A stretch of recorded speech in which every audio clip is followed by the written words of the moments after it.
dele ou de outro, não importa quem, né, mas que tenha trazido a mensagem maior. E a mensagem maior foi essa, o amor, né, o que fazer para o próximo. Tanto que ele resume os 10 mandamentos em 2, e ali ficou aquela mensagem que não foi entendida, né, não foi entendida. A maior prova que nós temos dentro do próprio grupo de Jesus, de que a mensagem dele não foi entendida, foi Judas. Judas simboliza isso. A simbologia que a gente tem aí da não compreensão do mestre, da figura dele na época, não foi pelos inimigos dele, porque isso aí não conta, né? Mas foi realmente pelos amigos. Nem eles, nem os mais chegados, nem a família, nem os apóstolos entenderam bem a mensagem de Jesus. Eles não entenderam. Tanto que ele entregou, a gente já falou sobre isso aqui, né? Ele entregou a Jesus em troca de 30 dinheiros, unindo o útil ao agradável, porque ele também acreditava que ele fosse aquele Messias que os judeus esperavam. Aquele que ia realmente fazer, inverter a situação, colocar as pessoas no lugar. Mas mais uma lição do mestre nisso aí, que não se consegue nada pela força, né? Seria uma imposição de força, seria uma imposição aí da força dele. E nem Deus faz isso, né? E ele pode fazer, mas ele não faz. Essas coisas vão acontecendo gradativamente, de acordo com as necessidades kármicas de cada um e com o entendimento que cada um tem, que vai conhecendo aí a força de Deus, o poder de Deus, a impotência humana, né? Que a nossa impotência diante da divindade.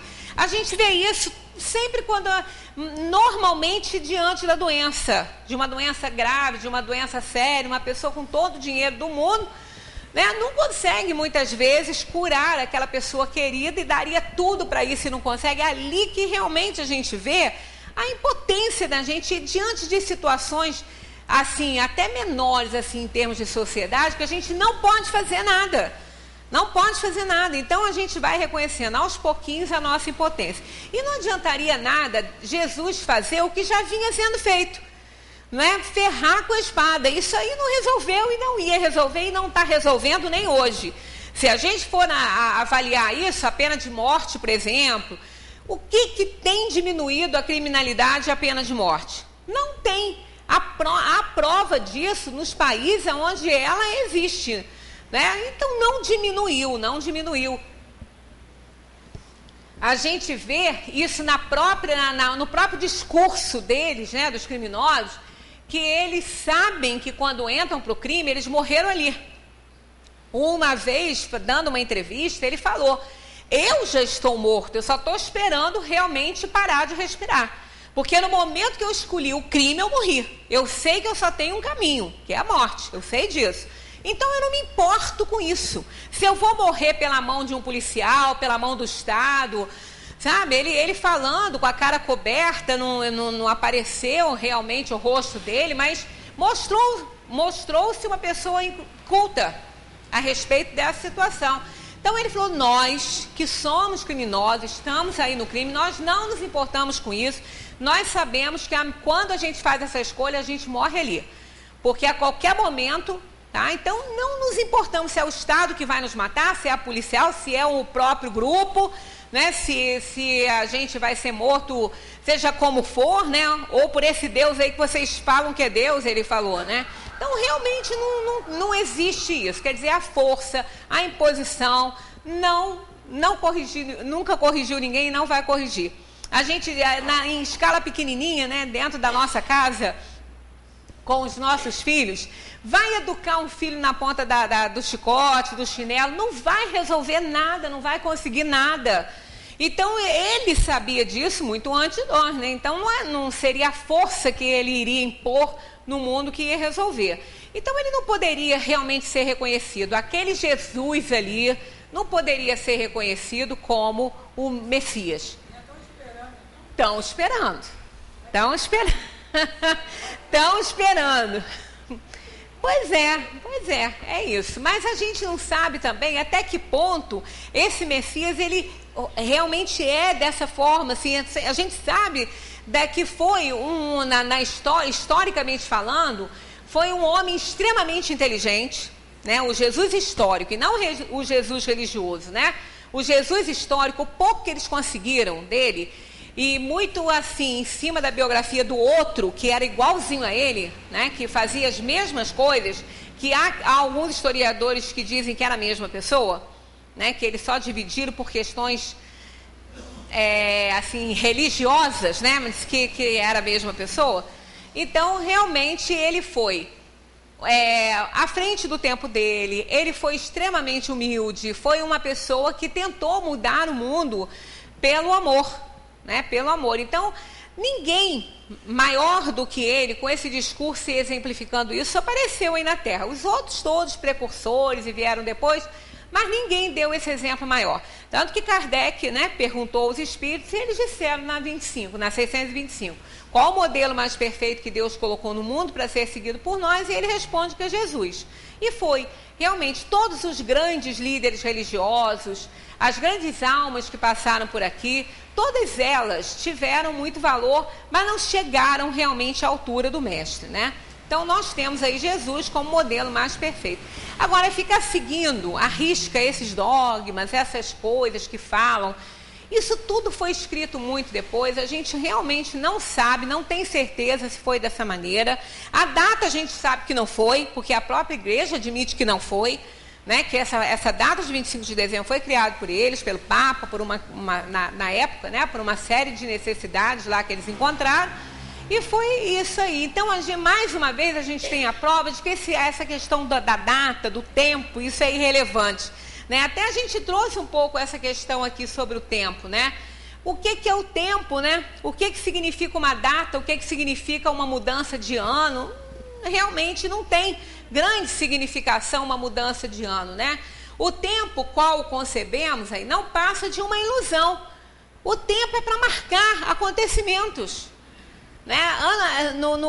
Quando virar o calendário ali, nada vai mudar porque o calendário virou, né? Porque as pessoas explodiram seus frisantes, seus champanhes, não vai mudar nada, nada vai melhorar porque nós vamos sair de 2010 para 2011. É uma ilusão. Então, o professor Stephen Hawking, ele fala sobre isso, né? Que o tempo é uma ilusão. O tempo, ele existe para marcar acontecimentos, a sucessão de acontecimentos na Terra, né?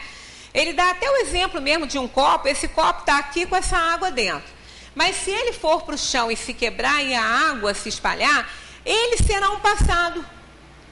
Na mesma hora, quase que simultaneamente, ele será passado, porque ele não existe mais. Então, foi um acontecimento. Que acontecimento? A queda e a quebra dele, né? Ele quebrou, entornou o líquido. Então, é passado, ele não existe mais, ninguém mais vai se preocupar com isso aí, ninguém mais vai pensar nisso. O que importa é que se eu tiver sede, eu tenho que pegar um outro copo, botar outra água e beber, né? Então, é a sucessão dos acontecimentos que marcam aí o tempo, né? Não há tempos novos, nem tempos velhos, o tempo é sempre o mesmo. Porque o tempo é a própria eternidade. Nós não contamos eternidade. Isso, na Terra, nós só contamos tempo porque ela tem os movimentos dela na órbita dela, né, em torno do Sol. Mas nada disso muda, porque a Terra dá uma volta de 365 dias aí, levando 365 dias para girar em torno do Sol. E levando 24 em torno do próprio eixo. As coisas não mudam por essa razão, né? O tempo muda. Agora, nós é que somos responsáveis pelo que fazemos nessa passagem da Terra, pelo Sol e em volta do próprio eixo. Porque o tempo vai contar para nós também a sucessão de acontecimentos na nossa vida. O tempo vai contar para a gente isso aí, né? Por isso que ele tem, a gente sempre fala aqui que ele tem um valor intrínseco e extrínseco. O intrínseco é aquele que nós damos, e o extrínseco é igual para todo mundo. É o tempo realmente de 60 minutos aí, né, 1 hora e 24 horas. Todo mundo vivencia 24 horas, todo mundo vivencia 1 minuto, todo mundo vivencia 60 minutos, iguaizinhos em termos de tempo, materialmente falando. Agora, intrinsecamente é o valor que a gente dá, né? É o que acontece nesse tempo, Aqui, por exemplo, a gente fica aqui 60 minutos aqui ouvindo o Espiritismo. É um tempo que de valor extrínseco igual para todos, mas de valor intrínseco totalmente diferente para cada um. O aproveitamento é totalmente diferente, cada um é um.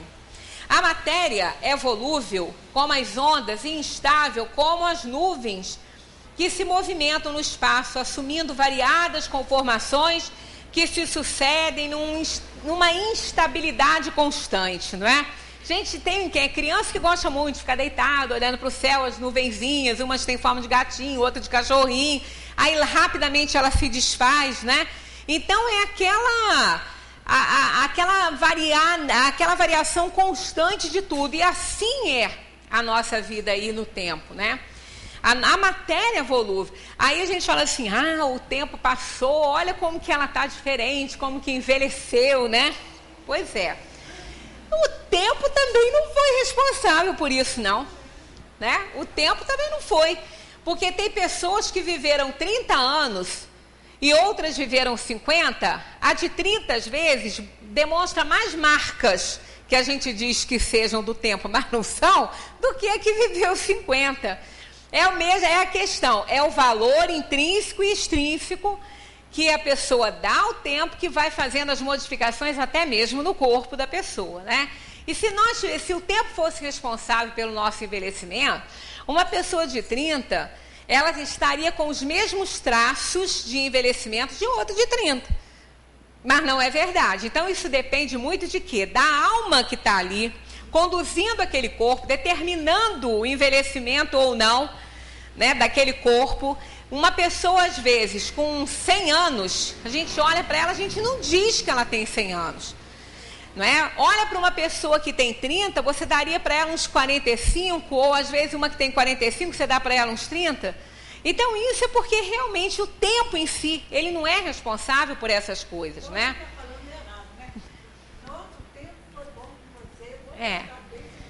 Pois é, o tempo só serve para marcar época, para marcar a sucessão de acontecimentos. Quando a gente fala assim no meu tempo, é que quando, no caso, se eu falar no meu tempo de juventude, quando eu estava na juventude, né, o meu ciclo de matéria, né, estava passando pela juventude, que isso é cíclico, a matéria que é responsável por essas modificações.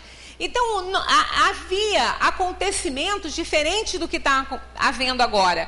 Porque o tempo é isso, é a sucessão de coisas, de acontecimentos. Então, uns vão substituindo outros. Isso a gente marca o tempo. Então, o nosso envelhecimento não é obra do tempo. É a matéria que vai se transformando desde que entramos no cenário humano. E assim vai, né? Nascemos, crescemos, atingimos aí as cumeadas, né, do desenvolvimento da matéria na idade áurea, e depois a gente começa a envelhecer, né?